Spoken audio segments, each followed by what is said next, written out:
Hello and welcome back to the channel. My name is Krashy, and today we're going to be diving into an updated tier list for the most recent patch. Now, we do have Delphox coming out in a handful of days, so I'll probably be updating this like a week after Delphox to try to kind of like set things in line, at least for Delphox, or maybe I'll just add a pinned comment here. But wait. Editor Krashy here.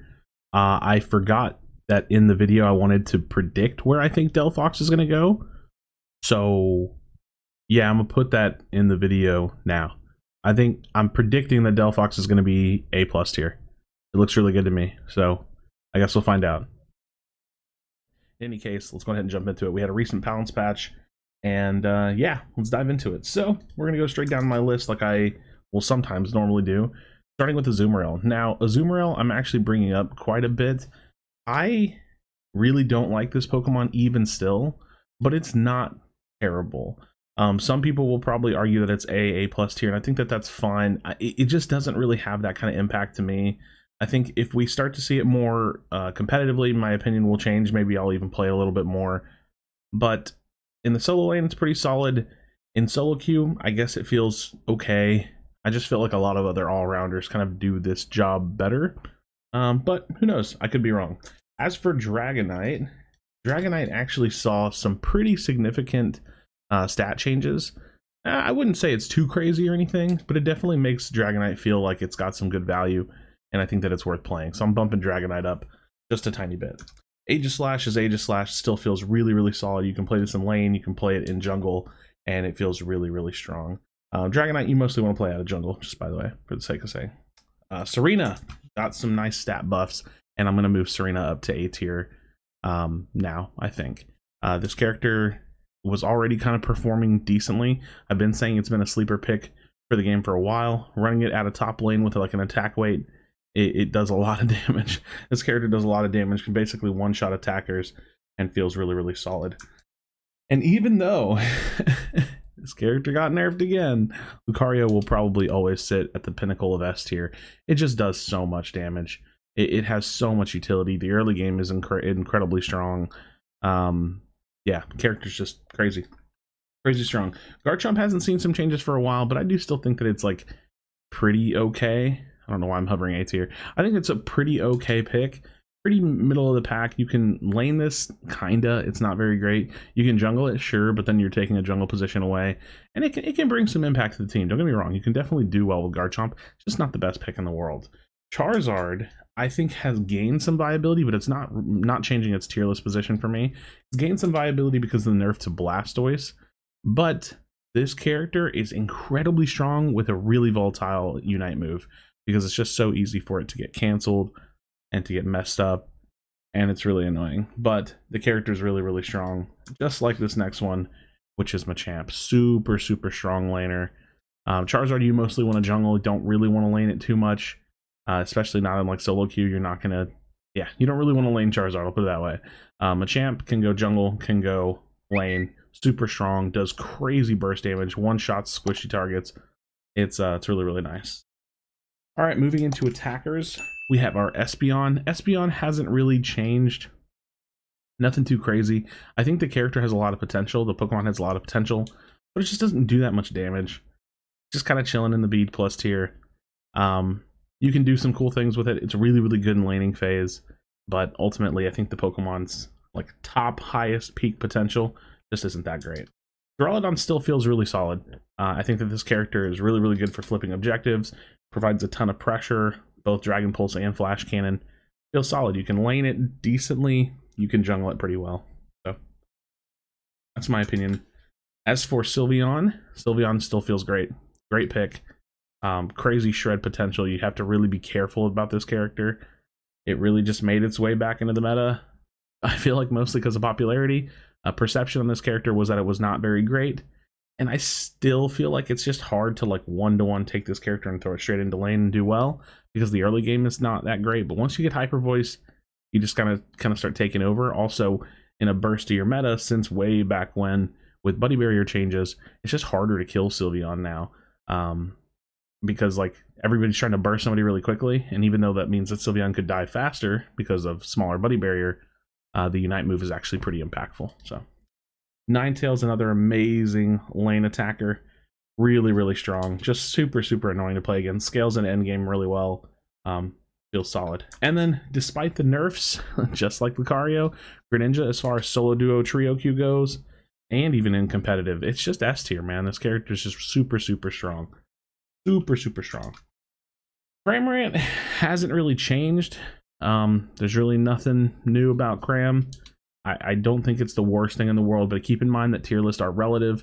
I just don't see it being that much more valuable than a bunch of other picks. I do like Espeon more than having a Cram on my team most of the time, but a good Cram can have some impact. So I don't know. That's one of those things where I don't like to lean into like, oh, player skill matters more than the objective strength of the character.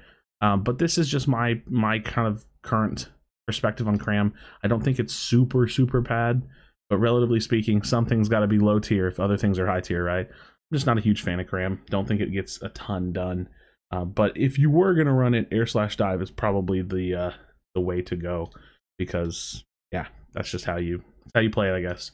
As for Cinderace, solo queue wise and duo trio queue wise, it's still just S tier. You can do the same thing that Gren can do. You go into jungle, you never lane these characters.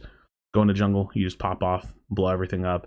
It got some changes, but nothing crazy. Like Powerball got a slight buff, and Blaze Kick got a slight nerf. Doesn't really make any differences. Pikachu's still one of the best lane attackers for sure. Crazy pressure, crazy burst, really, really good for laning.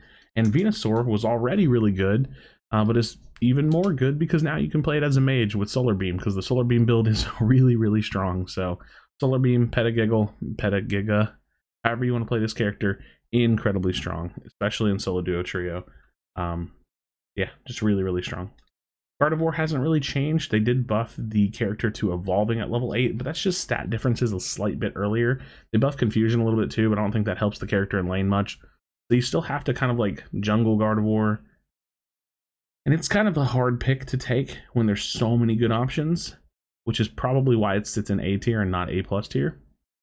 If you could lane this Pokemon like well, like really, really well, it'd probably be A+ tier, but it's good. It got a small buff with its stats, getting, you know, evolved at level 8, but you get the Unite move at level 9, so yep.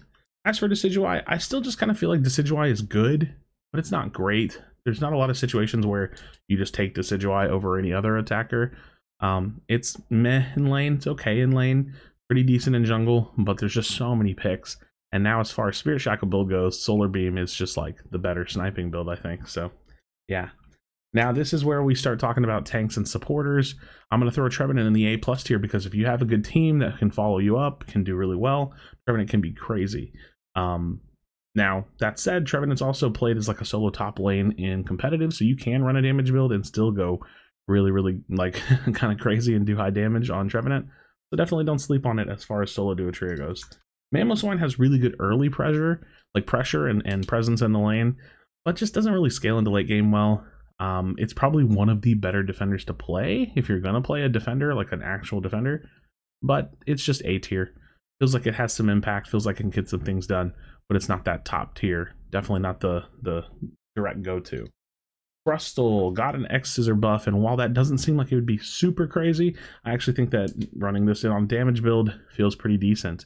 You can do a lot of stuff with it, so I don't know. You watch Chris Heroes enough and solo do a trio play Crustle, it's going to change your opinion of things a little bit. So Crustle on a damage build feels actually pretty decent.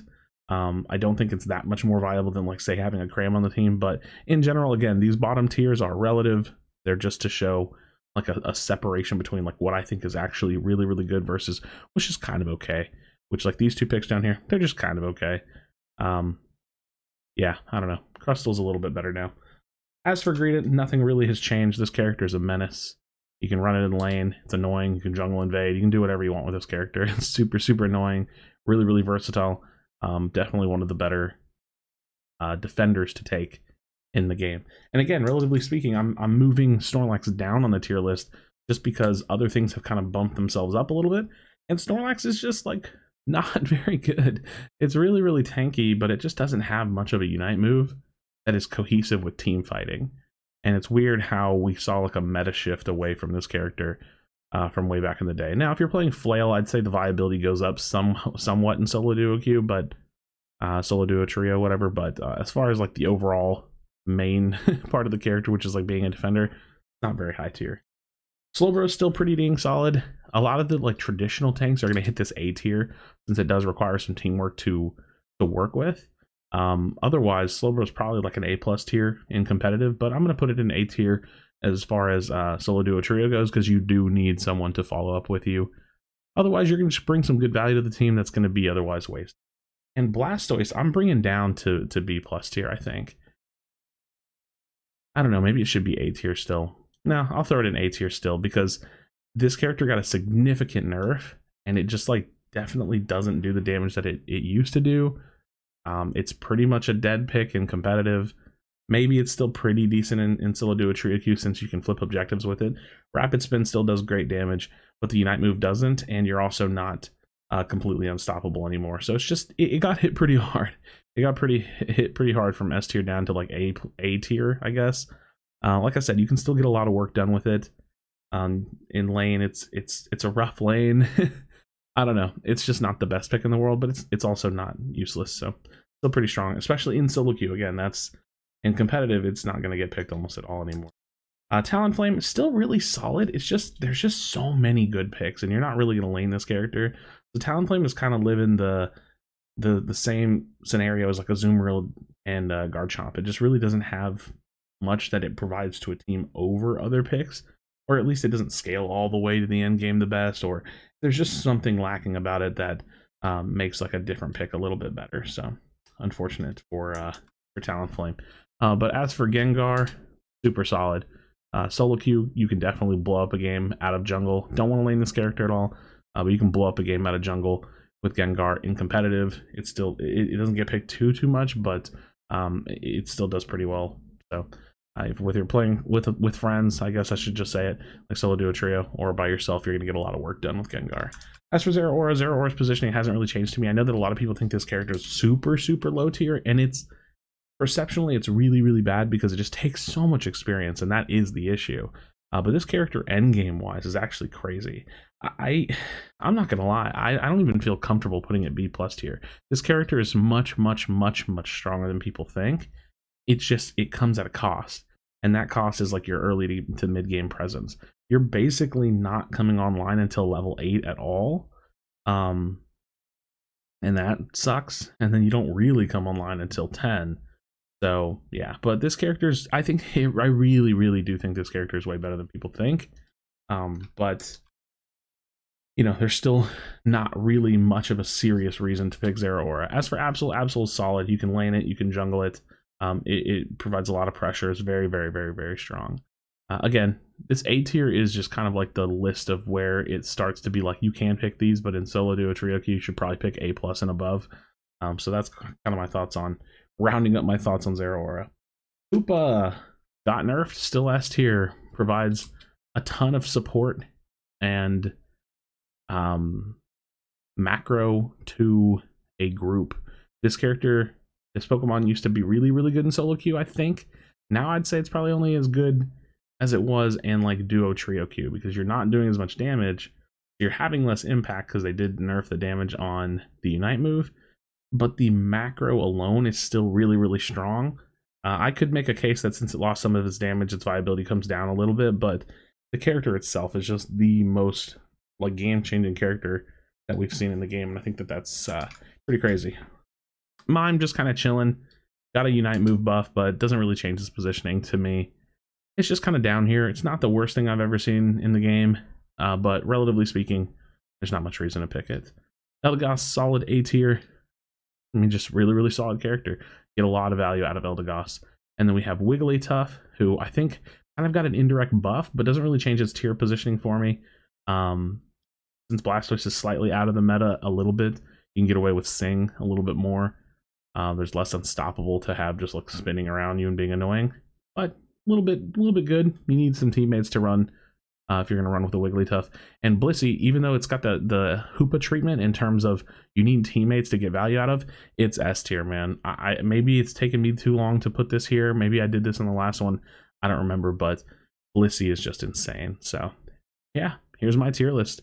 I didn't really make a ton of changes.